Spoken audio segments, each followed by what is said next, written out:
Bedtime Stories.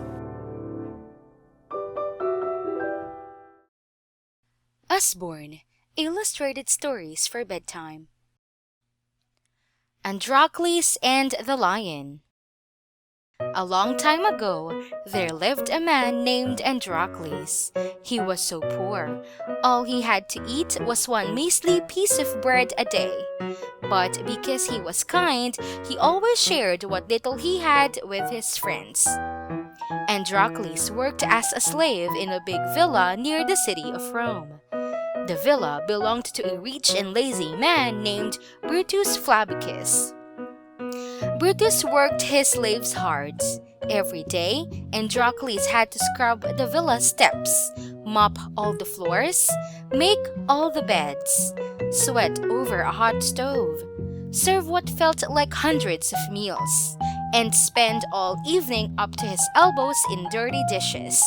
Androcles didn't think things could get any worse. He was wrong.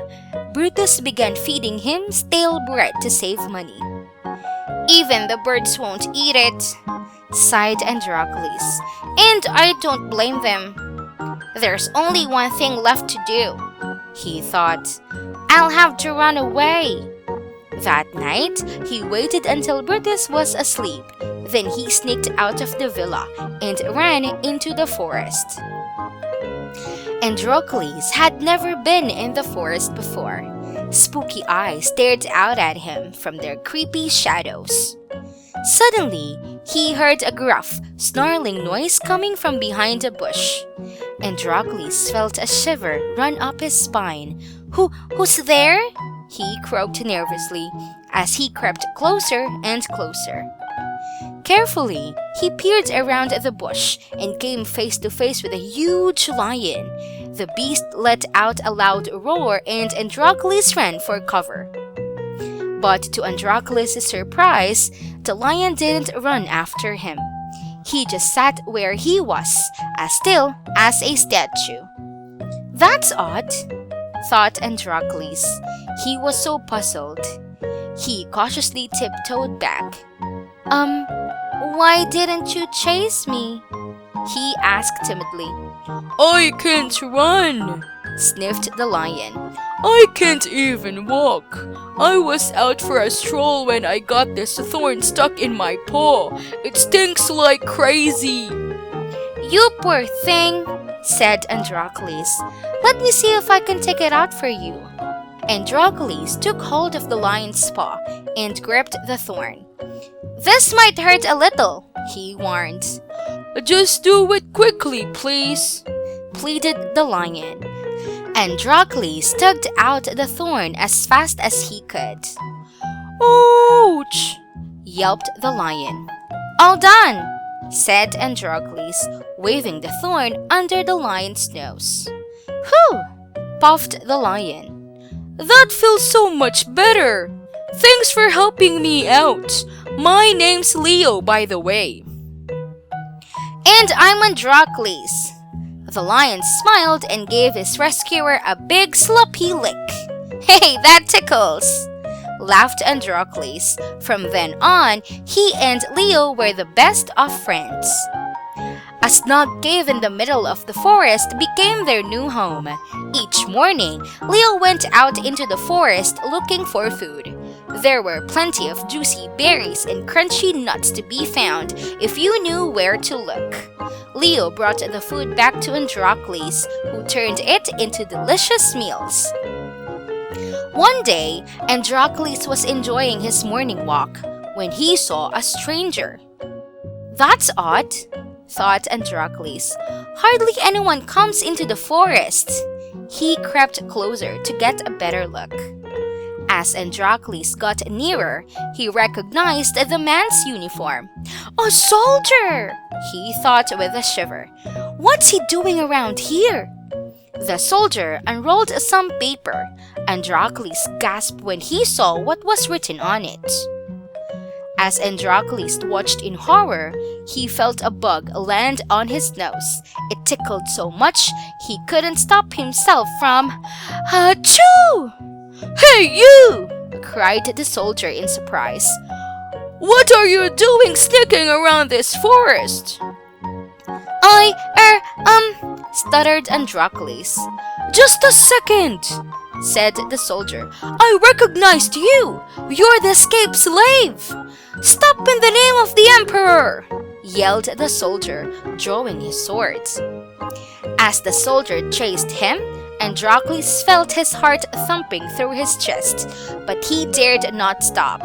The soldier chased him up hills, down hills, across a raging, rushing river, in between mighty pine trees, until finally Androcles ran out of puff and collapsed in a sweaty heap. Gotcha! cried the soldier with glee. He pulled Androcles to his feet and dragged him to a nearby cart. Are you taking me back to Brutus? Panted Androcles as the soldier threw him on board. You should be so lucky, laughed the soldier, locking him in place. You're going to Rome, Andy, my boy. What for? asked Androcles. You'll see, the soldier replied as he took the reins. With that, they were off. Androcles had an uncomfortable bumpy ride to Rome. When he arrived, he found the city heaving with bustling, noisy crowds. He'd never seen so many people in one place before. What's that big, round building? he asked. It's the arena, replied the soldier. Androcles didn't like the look of it. What happens there? he asked. You'll soon see, smirked the soldier. The cart trundled up to the arena. A man called Clincus appeared and unlocked Androcles. Clincus led Androcles into the arena, past a cage of lions. These animals weren't as gentle as Leo. What are they doing here? Androcles asked nervously. You'll see, said Clincus with a grin. Androcles was thrown into a dingy prison cell with a man named Marco. What happens now? asked Androcles. We fight in the middle of the arena, said Marco. But I don't want to fight you, said Androcles. We don't fight each other, Marco sighed. We fight the lions. Androcles gulped. He didn't think much of his chances against one of those fierce animals he'd seen earlier. Everyone in Rome comes to watch, said Marco. Even the emperor. Our fights are tomorrow afternoon, he added. I suppose we better get some rest while we can. But Androcles and Marco didn't get much sleep that night. The next afternoon came all too quickly. Clincus arrived and took Androcles from his cell. He dragged him down a long, dark tunnel to a doorway. Clincus unlocked the door and shoved Androcles out into the sunlight. As Androcles struggled to his feet, he realized he was in the middle of the dreaded arena. Thousands of cheering people lined the sides of the building. Androcles gasped as he caught sight of the lions waiting to be unleashed. A gate opened in the side wall, and an enormous lion charged out. Androcles trembled with fear. There was nowhere to run. Androcles fell to his knees and closed his eyes. I only hope it's over quickly, he thought. He could feel the lion's breath on the back of his neck. Suddenly, Androcles felt a lick on his hand. He opened his eyes to see Leo! I was caught last night, explained Leo. They brought me here to fight. Androcles hugged his friends. No one in the arena could believe their eyes. Incredible! Amazing! Androcles has tamed the lion, cried the crowd. What a hero! They began chanting his name. Androcles! Androcles! Androcles! Clincus took Androcles to the emperor. I've never seen such bravery, said the emperor. In fact, I'm so impressed, I've decided to set you free. Androcles thought of his friends. Please, will you free my cellmates Marco and the lion too? He asked. The emperor smiled. Very well, he said. Moments later, Androcles and Marco were reunited. Androcles and his friends decided to leave Rome and start their own show, where no one ever had to fight.